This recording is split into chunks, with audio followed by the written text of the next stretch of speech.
Queridos amigos, este es un nuevo programa de Tenemos Historia. Como notarán, hoy la introducción clásica de nuestro amigo Emilio Perina sobre la finalidad de la historia y si es que la historia nos sirve para aprender de nuestros errores. No lo vamos a hacer.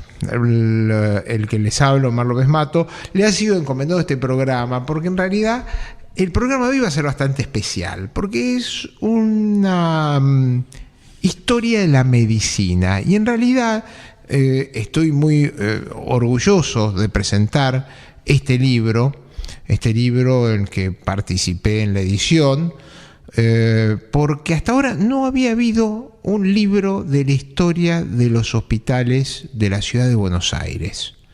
De los hospitales municipales, vamos a ser más precisos, que a veces fueron nacionales, pues municipales, pero de los que hoy son los hospitales municipales de la ciudad de Buenos Aires.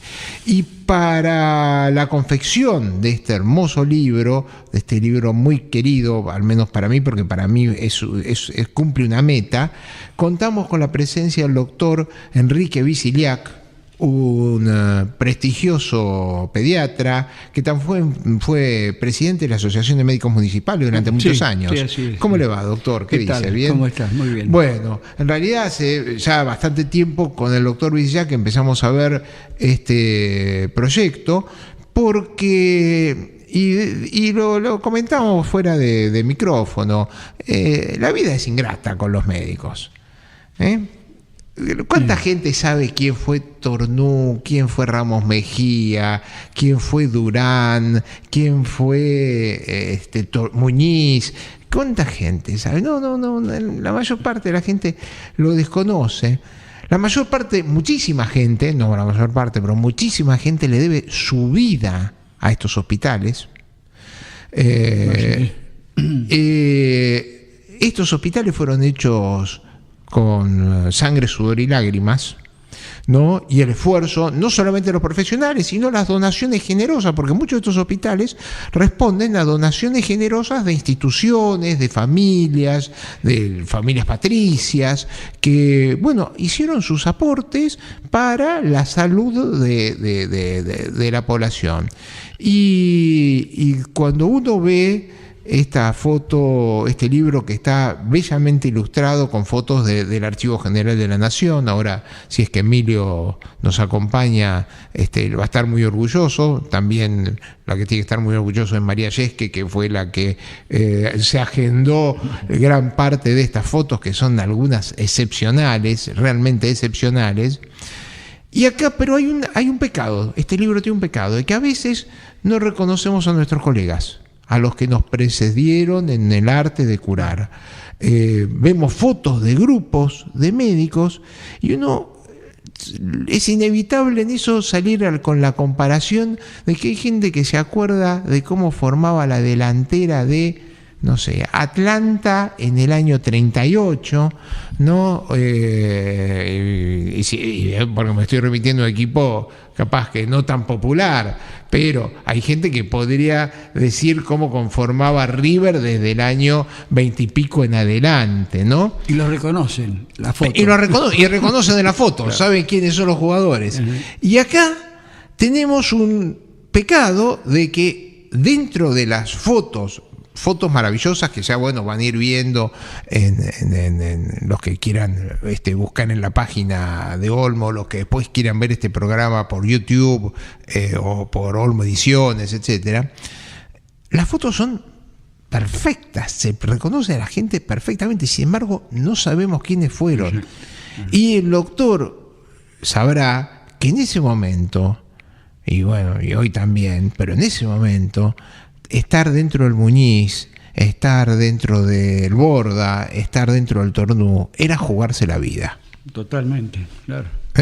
Entonces, ahora vamos a un corte y volvemos para poder hablar con el doctor Enrique Viciliac sobre este libro que se llama Pioneros de la Salud, Historia de los Hospitales Públicos de la Ciudad de Buenos Aires. Vamos a un corte y volvemos.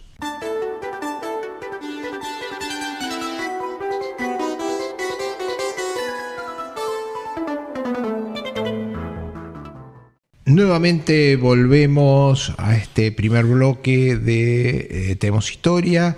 Estamos hablando de este libro Pioneros de la Salud. Le recordamos que el autor es el doctor Enrique Viciliac.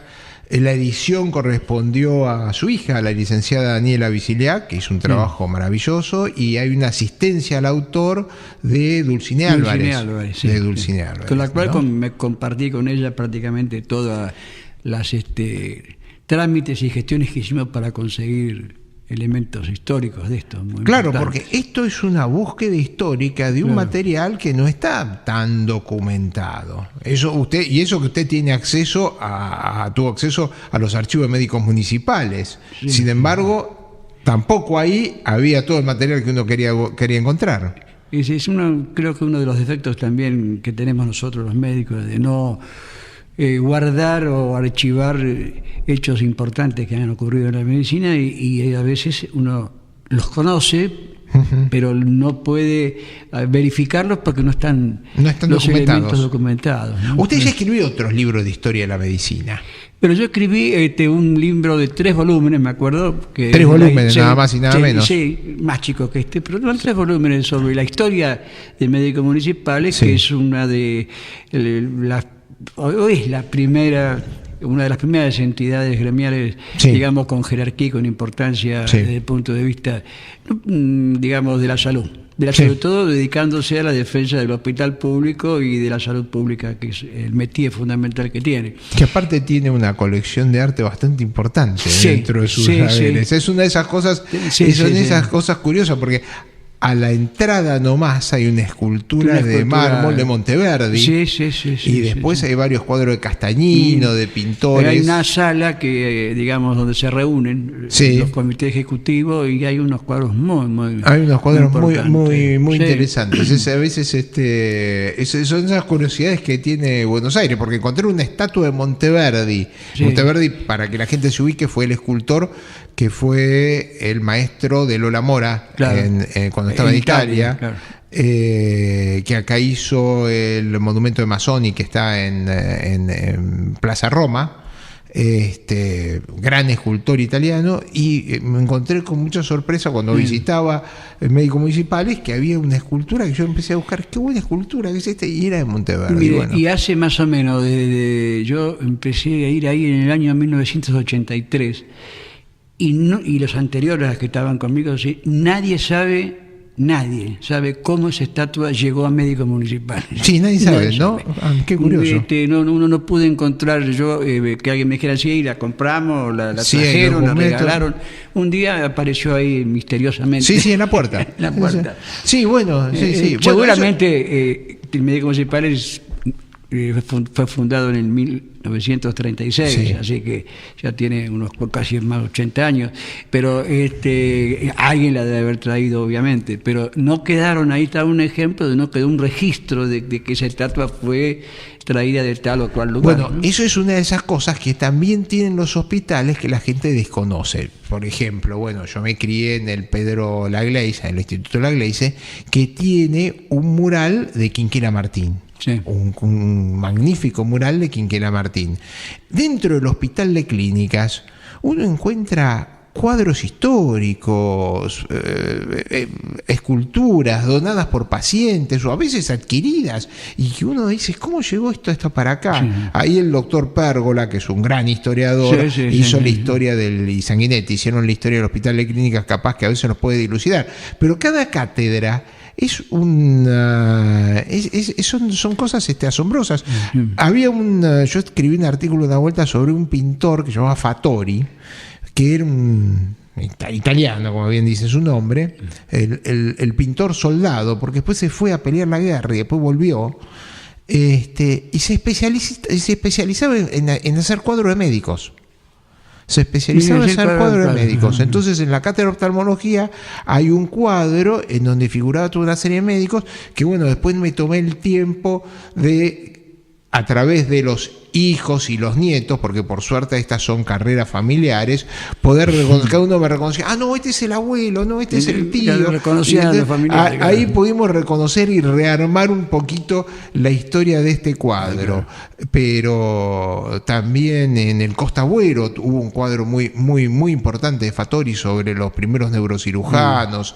En fin. Bueno, está el famoso cuadro de la muerte ahí por fiebre amarilla. La fiebre por fiebre amarilla, sí, pero ese cuadro es de Blanes. Pero el cuadro ese lo quisieron comprar pero ese cuadro quedó en Montevideo. Quedó en Montevideo. Pero bueno, acá pasamos revista a través de una serie de eventos de la medicina. A mí me tocó escribir el prólogo. En el prólogo cuento algunas desventuras de nuestros primeros médicos, y sobre todo en esa época en donde y quién era médico y cómo y los títulos, y aparte que venían a América y uno decía yo soy doctor. ¿Y doctor de dónde? Y el tipo, hasta que se creó el promedicato, hasta que se creó el protomedicato o parte de O'Gorman, pero hubo algunos. Había un tal doctor Sijón que era bastante punzante, y que él le tomaba exámenes a los nuevos médicos o postulantes que venían. Entonces es una historia bastante curiosa, la de los primeros médicos de Buenos Aires.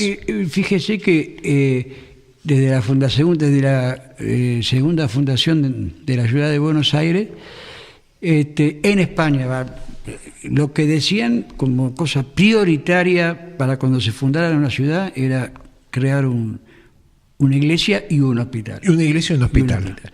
Hospital como el que se creó acá, que se llamó San Martín de Tours, el primero. Sí, que estaba donde estaba hoy el Borda. Que estaba en la zona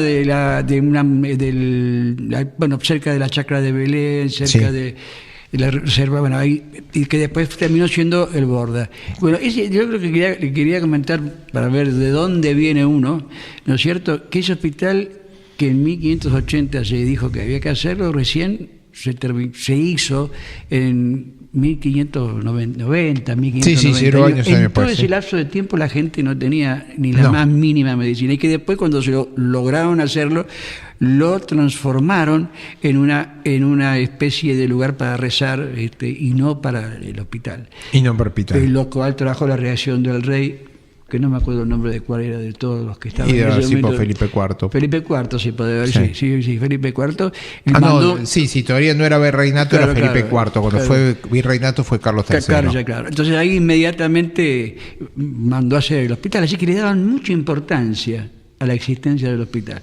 Que ellos lo cambiaron de lugar, porque el hospital estaba en un sitio donde no había nadie, lo cambiaron en el camino que iba desde la ciudad al puerto, porque ahí era donde pasaba la gente, ¿no? Y entonces, como que el hospital tenía que ser visto para que la gente entrara, si no.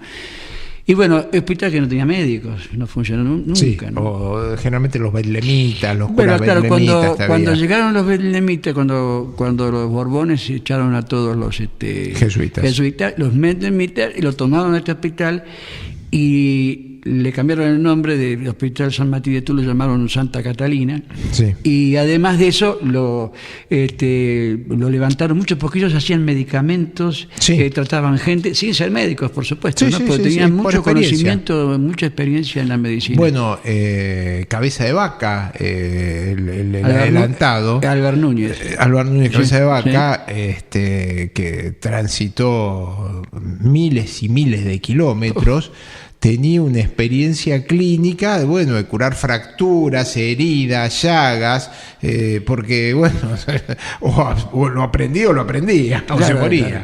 Es decir, había muchos que ejercitaban una medicina muy pragmática. Empezamos con el que usted llama el más antiguo de la ciudad, el Hospital Bernardino de Rivadavia. Claro, el Hospital Bernardino de Rivadavia, que ahí está desde 1727. Bueno, es un hospital que no tiene nada que ver con lo que era en la actualidad, ¿no es cierto? Pero se lo considera el más antiguo porque las evoluciones que fue haciendo hasta llegar al Hospital Rivadavia comienzan en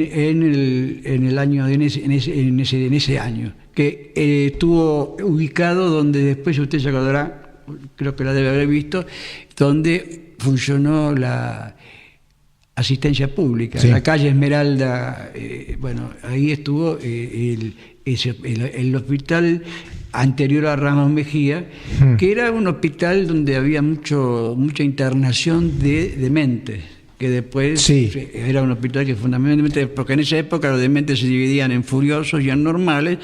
Los furiosos iban y estaban presos en el cabildo, sí. Los utilizaban, y los normales los pusieron en el patio de las locas o en el cuadrado. Bueno, y uno de estos fue, después fueron trasladados cuando se originaron los hospitales psiquiátricos, pero antes estaban ubicados en esta forma, ¿no? Entre las fotos del Hospital Rivadavia figura el pabellón Cobo, de la familia Cobo, donó Cobo. Un pabellón sí. que uno lo ve y hoy parece un posterior, hotel. Eso es bastante posterior. Es bastante posterior, sí, estamos hablando bien, a principios de siglo. Sí, pero es un hospital, fue muchos de estos hospitales. Y acá interviene, creado por Rivadavia en el 22, cuando era el ministro de Martín Rodríguez, viene la creación de la Sociedad de Beneficencia. Sí. Ya estamos hablando ya de que ahí es en donde arranca más la atención asistencial. Vamos un cortecito y volvemos. Bueno, acabamos.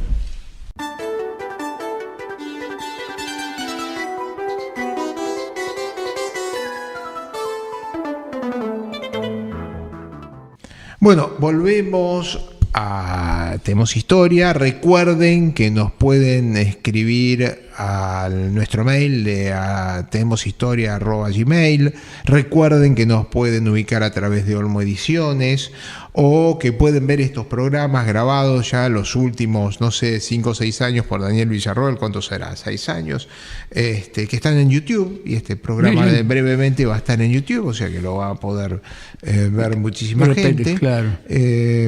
Programas históricos tenemos registrados, y yo creo que es uno de estos, porque fuera de chiste no hay otro libro de la historia de los hospitales de Buenos Aires. Este es el primer libro en su conjunto de los hospitales de Buenos Aires. Sí, algunos se escribieron del otro. Siempre. Yo, dentro de la búsqueda de biografía, he leído libros, como usted decía, de gente que no era médica. Usted fíjese, Santoyanni, por ejemplo. Santoyanni. Un italiano que vino acá y su hijo se murió de tuberculosis, y entonces dona todo su dinero para hacer el Hospital Santoyanni, que era en su momento Piñero, otro claro. Que tenía dinero. Fíjese qué curioso, Piñero, ahí discutieron con Piñero, eso no está acá, pero lo conozco el tema, discutieron con el dueño de la Quinta Espeleta, que es donde se hizo el Hospital Durán, porque al lado de la Quinta Espeleta tenía la Quinta de Piñero, Parmenio Piñero, no Piñeiro, porque la gente, los médicos del Piñero se enojan cuando uno dice Piñeiro, y la mayoría de la gente dice Piñeiro, y en Parmenio Piñero. Y él fue uno que donó el hospital. Lo único que exigían ellos era que el hospital llevara el nombre de ellos. Bueno, esa era la exigencia, ¿no? Bueno, una historia también trágica la acaba de nombrar, la de Durán, la del doctor Durán, que fue durante muchos años un gran profesional, hasta que empieza a tener desavenencias conyugales, para decirlo de alguna forma, un cambio de carácter. Sobrina o parienta sobrina de Porredón era ella. Ella se llama Chavarría. Él se casó con una sobrina de Porredón. Chavarría de apellido. Que ella tuvo una viruela. Sí. Y quedó como en ese momento con la viruela, con lesiones dermatológicas importantes. Él vivía con la hermana. Sí. Y ahí fue cuando la encerró tanto a la hermana como a ella, y no podían salir, las tenía enclaustradas. Él dicen que tuvo muchísima importancia en su cambio de carácter, aparte de la muerte de esta chica, aparte de la viruela, la muerte de su madre, que murió, y eso le alteró completamente su comportamiento, dejó de ejercer la profesión.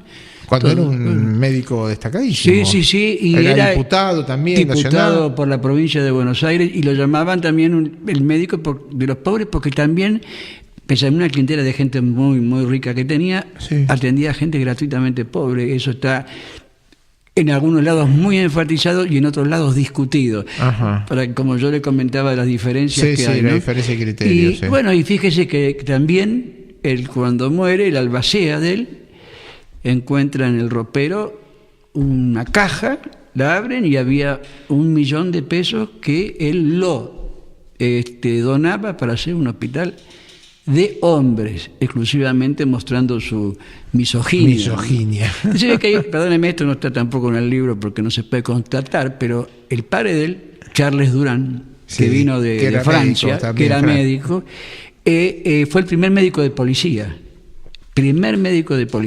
Esto lo leí de la historia de la policía del comisario mayor Rodríguez, ¿no? Adolfo Rodríguez. Él tiene, que es otro debut, otro primer caso que tampoco no es muy agradable, es el primer juicio de mala praxis que se pierde. ¿El de Durán? Del padre. Porque Durán. Charles Durán era obstetra, hace una cesárea en aquella época donde no había antibióticos, donde ni se conocían, digamos, la importancia de la antisepsia como ahora. Y la mujer hace un cuadro y se muere y le hacen un juicio y pierde el juicio de mala praxis. Por eso está considerado.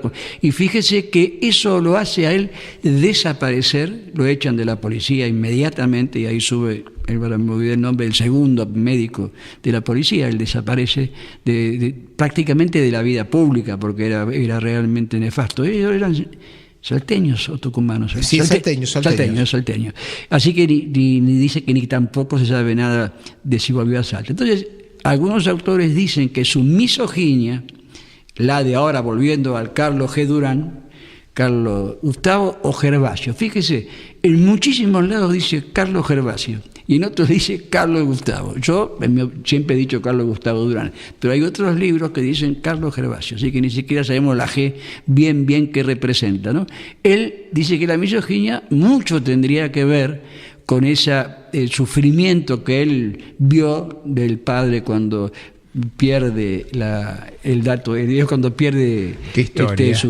Bueno, por eso son las historias de Buenos Aires que están perdidas. Muy importantes, y ¿no? seguimos con otro que también fue el hospital de niños más antiguo del continente americano, que es lo que llamamos la ex Casa Cuna, que está ahí al lado de Constitución, hoy se llama Pedro Elizalde, que tenía la característica en donde los chicos que no eran rechazados por sus progenitores por cuestiones vergonzosas, en aquella época imposibles de tolerar, embarazos intolerados. Claro.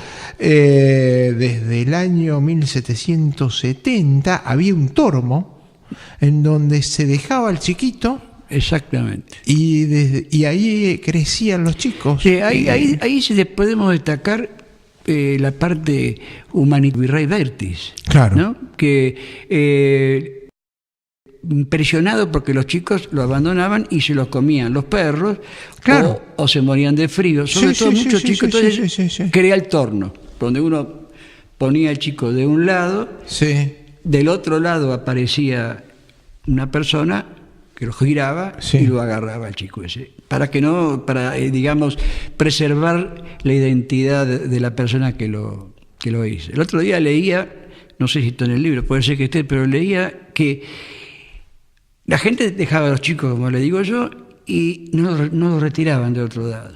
Por ahí pasaban 2 o 3 días y se encontraban 3 o 4 chicos muertos en el lado en donde los recogían, cosa que me llenó de espanto, digo sinceramente.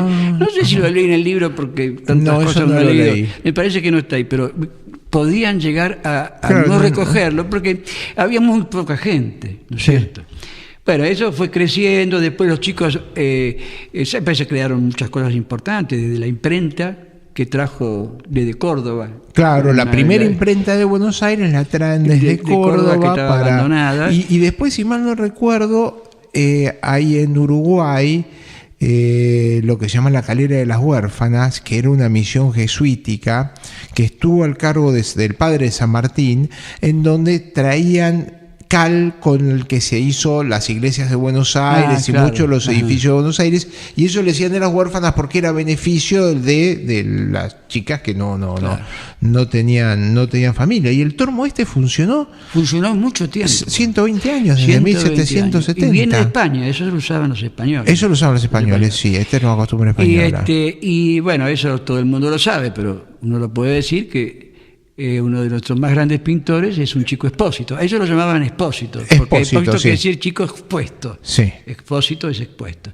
Bueno, era Quinquela Martín. Quinquela Martín, que fue recogido ahí por la familia Chinchilla. Chinchilla, y fue uno de los grandes pintores que tenemos, ¿no? Y tiene este origen. Bien. Y acá hubo también un accionar distinguido, porque tiene una estatua ahí adentro. Claro, la cantidad de estatuas de médicos que a veces nos olvidamos, ¿no? Ángel Centeno, que fue uno de los grandes artífices de este hospital. Sin embargo, el nombre lleva el nombre de Pedro Elizalde. Pedro de Elizalde, que fue más reciente, ¿no es cierto? Sí, que fue más reciente. Y fue un hombre que hizo mucho, creó la primera revista del hospital, hizo obra, pero yo creo que Centeno... Parte de la donación del Jockey Club, hizo un nuevo pabellón. Un nuevo pabellón que se llama Jockey Club. El pabellón ahora Jockey la Club. Casa Cuna está muy, muy linda, muy refaccionada, pero no hace tanto tiempo, ¿no? Y al lado es muy interesante visitar la casa que formaba parte, digamos, que forma parte de ¿cómo es? El Instituto de Rehabilitación. Sí. Que esa casa es muy interesante, la Casa de los Leones. Yo lo pude visitarlo, están exactamente igual. Esa casa era de Díaz Vélez. Ajá. Y usted está pegada a la Casa Cuna y hay dos leones, pero es dos leones que son dos estatuas. Él tenía leones verdaderos. Sí, te dicen que tenía leones verdaderos. Yo pensé hasta que se comió a un visitante. Sí, y que si mal no recuerdo, medio un pretendiente de la hija. Y de ahí lo sacaron y pusieron las estatuas. Es una buena costumbre sacarte arriba yernos indeseables, ¿no? Y eso es para visitarlo como cuestión histórica, porque está calle exactamente igual. Y ahí hay una escuela muy importante para chicos con problemas, digamos, de discapacidad, tanto primario como hasta algunos que llegan al secundario, ahí adentro. Y tuve la oportunidad, esto es una cuestión personal, pero tuve la oportunidad de conocer a la última persona que todavía está en un pulmotor de la epidemia de parálisis infantil 55-56. Claro. Bueno, vamos a un corte y vamos a tocar ese tema. ¿Cómo no?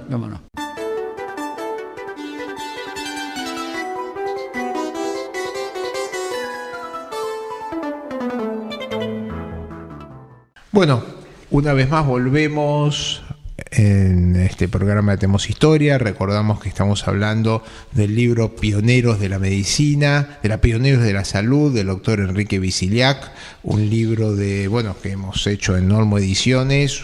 La verdad que un libro con una fotografía, una iconografía fantástica sacada del Archivo General de la Nación. Agradecerle a Emilio Perina la gentileza que ha tenido de que nos haya permitido bucear en estos archivos. Lo que pasa es que lamentablemente, como muchas cosas del archivo, no dice el nombre de quién es, o a veces uno puede reconocer una figura muy destacada y el otro no hacerlo. Y estamos hablando recién de las escenas de los pulmotores, de la epidemia del 55-56. Hubo una epidemia de poliomielitis en donde mucha gente quedó con parálisis respiratoria y la única forma de vivir era dentro de un pulmotor. El diafragma ni los intercostales, siquiera a veces salían un rato. Porque con los músculos intercostales podían ventilar un poco, pero tenían que volver al pulmotor. Y bueno, yo le contaba la historia de el doctor Magaró, que es uno de los maestros de la otorrinolaringología, que era voluntario de ahí y que ahí conoció a su esposa, y que después de casarse, el día del casamiento, fue porque eran la conexión, las voluntarias eran la conexión con la realidad que tenía esta gente que vivió toda la vida ahí adentro. Entonces se casaron y el día del casamiento, es decir, después de la boda, fueron a visitar a a las pacientes que, claro, habían sido testigos del noviazgo y ahora veían cómo culminaba con el casamiento en estos tristes pulmotores, ¿no? Bueno, después del Irizal tenemos tanto para hablar, y justamente el primer hospital psiquiátrico de la ciudad, y que dijimos que fue acá estuvo el primer hospital, porque ese es el espacio que ocupaba el Borda, el Borda. El Moyano. Sí.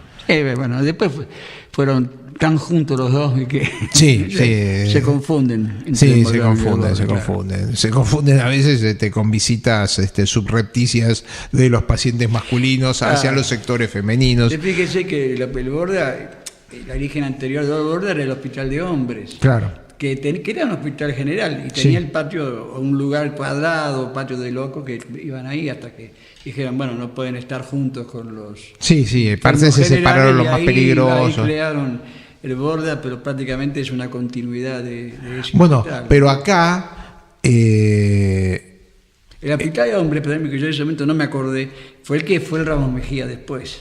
Claro, pero estos son hospitales que son cuadras, no sé, son 8 cuadras, algo por el estilo, es un espacio... Mire, yo estuve, justamente cuando escribí el libro, con un compañero, una persona que contactamos que fue la directora, que nos llevó a recorrer un poco para ver, porque los edificios son muy antiguos, son prácticamente casi desde el comienzo, un poco. Claro, por aparte siguiendo el estilo francés de los pabellones. Claro, que realmente es gigantesco.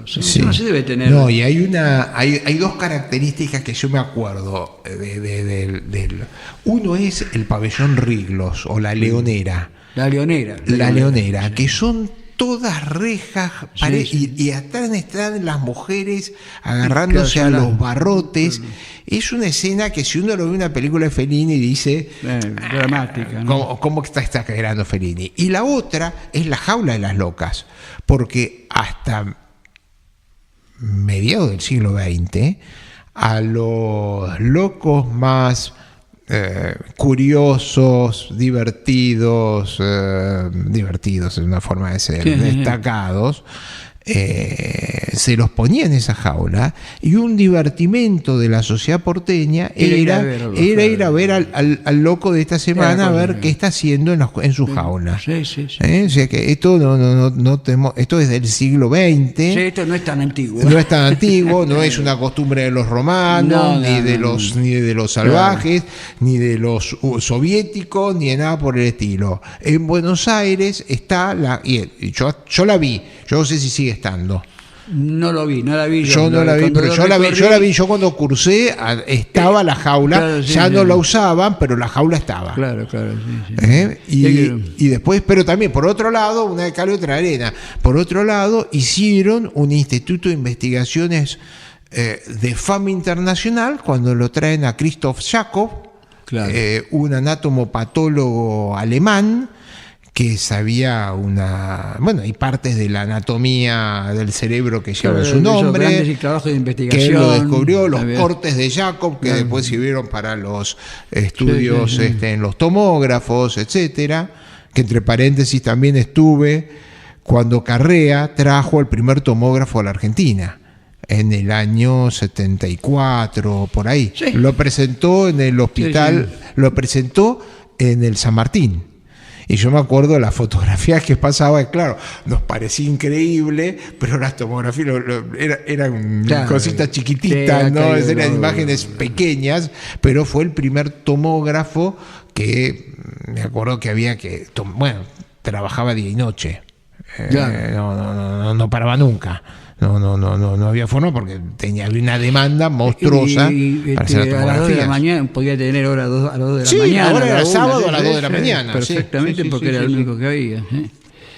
Y eso lo trajo Carrea en el año 70 y... Neurocirujano. El neurocirujano, el año 74. Después, de los otros hospitales, no sé, hay un montón de historias que uno puede contar. No sé cuáles son las que a usted le divierten, o para decirlo de alguna forma. Pero, por ejemplo, el hospital, estos hospitales que en aquel comienzo fueron hospitales exclusivamente para hombres y que después se derivaron algunos hasta que se hizo el Borda, ¿no? Esa gente la utilizaban porque eran muy, como le podemos decir, lo que lo hacían, querían hacer expresar a la gente de que eran realmente muy humanitarios y sin embargo lo usaban como esclavos. Eran prácticamente los hacían trabajar, limpiar. Bueno, era parte de la terapia. Tratamiento, claro. Bueno, y eso iba justo. Había huertas y esas eso cosas. Fue, primero era un trabajo, digamos, lastimoso, sin ningún. Después eso fue lo que, como vieron que mejoraban, fue lo que dio origen a lo que usted está diciendo ahora. Dio origen a la labor terapia. La labor terapia, que entonces hay fotos, una foto muy buena de mujeres haciendo escobas. Sí. Porque las hacían hacer escobas, las hacían hacer. Bueno, y eso era. No se olvide que no había psicofármacos, ¿no? El psicofármaco es del 50 y pico. Del 53. El primero que lo usa es Verar. Claro. Verar. Que ahí ocurre otro hecho que se puede comentar. Cuando llegan los psicofármacos, los psiquiatras decían, bueno, ahora, ¿qué hacemos con el Borda? Porque los pacientes mejoraban extraordinariamente. Y sin embargo no se fue uno. No. Porque la gente, la familia, no lo venía a buscar. No tenía. Ya los habían declarado insanos, perdidos. Y la gente, entonces ahí se planteaba un problema importante, porque después el psicofármaco tampoco era una magia, pero mejoraban en un comienzo de una manera notable. Bueno, lo que pasa es que también, yo me acuerdo algunos métodos de contención un poco violentos. Claro. La chaleco de fuerza, que eso después se prohibió, pero por ejemplo una cosa que hacían era inyectarle una inyección intramuscular de leche, que claro, le subía la temperatura y le dolía tanto que el paciente se quedaba quieto. Eso era para los pacientes muy violentos, porque los pacientes violentos había que ir a agarrarlos y te tenías que agarrar a trompadas. Yo he sido testigo de cómo hacerlo. No, porque eran personas que si uno se quedaba así te mataban, ¿no? Sí, mataban, sí. Y bueno, de hecho hay una muerte de uno de los médicos de guardia del Borda. Sí. Que la sala de guardia lleva su nombre, que fue asesinado por un paciente. Bueno, ahí hay un hecho que no tiene que ver con el Borda, pero ya que hablamos de muerte, es el de la muerte de un estudiante en el Piñero, no sé, muy... vamos a un corte y volvemos con estos detalles, ¿eh?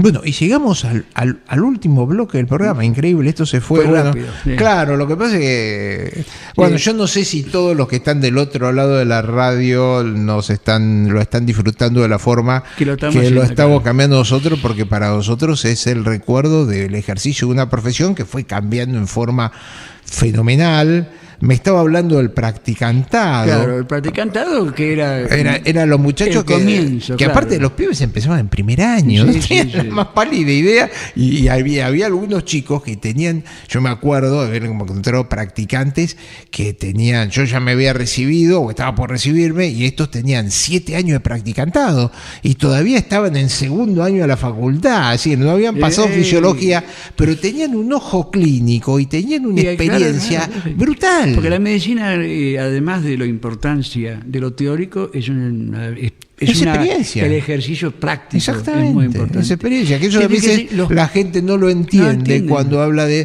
hablamos de la entrada masiva a la facultad, etcétera. No, porque le está quitando experiencia. Es preferible tener menos tipos, menos profesionales.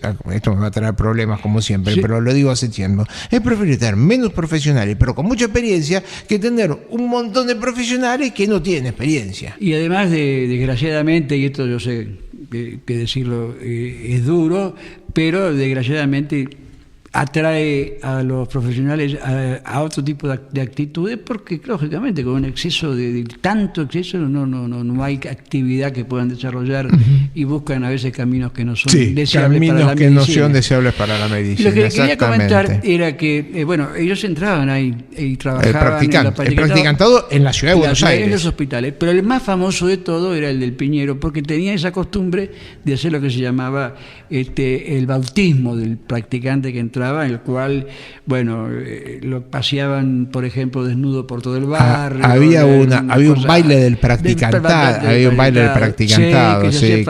que siempre eran chistes pesados. Claro, muy pesados. Entonces, bueno, entre los médicos siempre hicimos chistes pesados. Y antes hubo algunas situaciones muy ya que sobrepasaban lo tolerable, y entonces el secretario de Salud Pública hizo un decreto que terminó con el practicantado en el Hospital Peñeiro. Sí. Podían ir porque era el lugar donde mayor... en una zona también en una zona bastante muy pobre. Está muy cerca de la 11, 14, 13. Claro, en una zona muy humilde. Sí, sigue siéndolo, sí. Y bueno, y lamentablemente esto cuesta la vida de un practicante ante el pavor o el temor que tuvo el médico interno de que le hicieran algo, porque ellos cuando y estaba encerrado en su pieza, le golpearon, digamos, la puerta, y él dispara porque estaba armado, porque lo habían amenazado que él tenía que dejar, porque no quería que tuvieran los practicantes, porque la orden del secretario de Salud Pública era no estar. Los practicantes fueron igual, obviamente. Los médicos, los estudiantes de 18 o 20 años se llevaban el mundo por delante en esa época. Sí. Bueno, y costó la vida. Pero aparte, de un muchacho. Es gracioso decir, pero uno terminaba el ejercicio de la carrera y había hecho, no sé, partos. Yo terminé haciendo 20 y pico de partos y operábamos.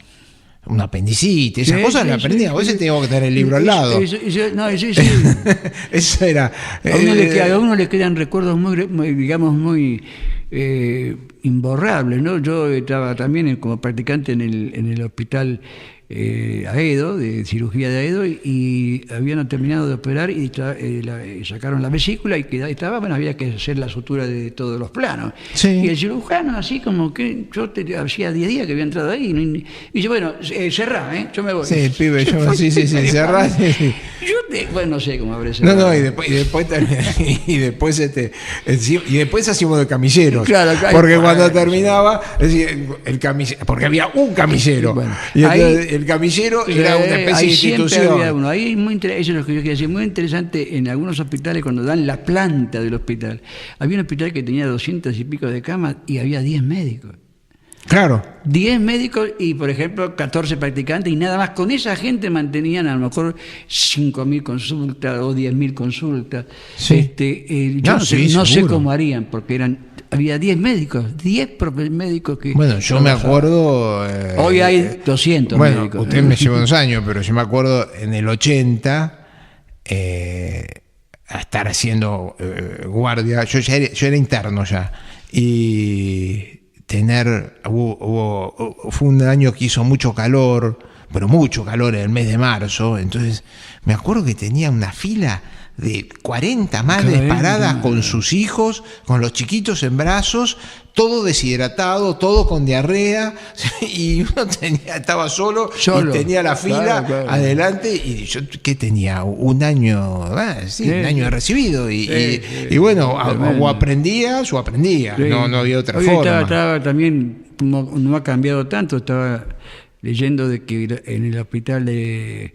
En la casa en Elizalde atendieron en la noche 800 chicos con el problema de bronquiolitis, y habría, no creo que de noche haya habido más de 3, 4 pediatras. Bueno, cuando hay epidemias de conjuntivitis en la iglesia se atienden 4.000 consultas. 4.000 consultas de conjuntivitis. Además de antes, cuando estaban, ahora disminuido por suerte, todas las lesiones oculares por las fiestas también. Por las fiestas, eso sí. La cantidad de navidades que me pasé operando, eso seguro, claro. Pero una epidemia de conjuntivitis en la iglesia puede juntar 4.000 consultas. Yo te diría que, como para concluir, digamos, con respecto a este libro que comparto, por más que sea el autor, comparto con usted que tiene un valor histórico importante. Seguro. Que ha habido hechos sociales fundamentales que han dado, sociales y médicos, ¿no?, que han dado lugar a la formación de los hospitales. Por ejemplo, las epidemias fueron fundamentales en esto. La fiebre amarilla fue una... Fiebre amarilla del San Roque, que da lugar al Ramón Mejía. Y no nos olvidemos que... la sífilis del Fernández, el sifilocomio. Que después fue, claro, que era hospital de mujeres. Hospital de mujeres. Usted sabe que cuando lo hacen mixto, ya hablando en el siglo XX, lo hacen mixto, 1910, fue mixto entre 1907 y 1910 por una cuestión de que problemas que había en los hospitales de hombres, pero después volvió a ser de mujeres. Pero cuando lo hacen mixto ya definitivamente, se llenan de las camas de hombres y las camas de mujeres quedan vacías. Las mujeres no van. Claro. ¿Por qué? Porque ahí van nada más que las prostitutas. Claro. Entonces las mujeres normales no iban. Entonces se fue vaciando el hospital. Fíjense. Y las prostitutas era difícil mantenerlas porque aparte tenían un negocio muy remunerativo. Entonces cuando estaban dentro del hospital decían, yo no estoy ganando. Que se llamaban cloquets, que pedían un lugar, eran prostitutas finas. Es claro. Y querían no estar con la sala de la prostituta. Había discriminación dentro de la prostitución. Dentro de la prostitución. Entonces, ¿cómo solucionaron el problema? Y ahí viene el origen. Solucionaron el problema creando la maternidad del Hospital Fernández. Entonces ya las madres sí, normales, iban a tener hijos ahí, y así lograron superar el problema porque estaban las salas de mujeres casi despobladas porque entrar ahí una mujer, digamos, ama de casa que entraba ahí y decía, esta es una prostituta. Es estigmatizarse. Era estigmatizante, ¿no? Qué bárbaro. Bueno. Y le decía que, y ahí fueron creándose todos esos hospitales. También el pirobano que se crea porque ante la masiva traslado de la gente del sur de Buenos Aires hacia el norte por la fibra amarilla, a los pocos años, así que usted sabe que a mí me llama la atención y cómo han cambiado las cosas, ¿no? El hospital se hace porque era prácticamente imposible trasladarse al centro, la distancia que había, y había que ir sin medios. Y ahí es cuando después incorporan Flores y Belgrano, a la capital. Y ahí ya queda la capital más ampliada, ¿no? Y cuando inauguran, lástima que no está la foto acá porque no sé, se ve que no debe haber salido bien la foto, en que aparece cuando inauguran el Hospital Alvear, fíjese cómo era, aparece caminando, porque había una laguna. Entonces aparece caminando en un hospital de menesterosos. Igual lo que hoy es el paseo de la Recoleta, el Buenos Aires Design. Ese era otro hospital de pobres y mendigos. Claro, era un hospital ahora es un hospital psiquiátrico, pero era un hospital muy enorme, pero de gente de muy poco nivel. De muy pocos recursos. Y ahí se ve la foto pero estaba media de Giraldes, del padre del que hizo Segunda Sombra. El padre de creo que era Manuel, si no me equivoco, de Giraldes, que se murió, porque Giraldes murió muy joven. El padre lo sobrevivió mucho tiempo.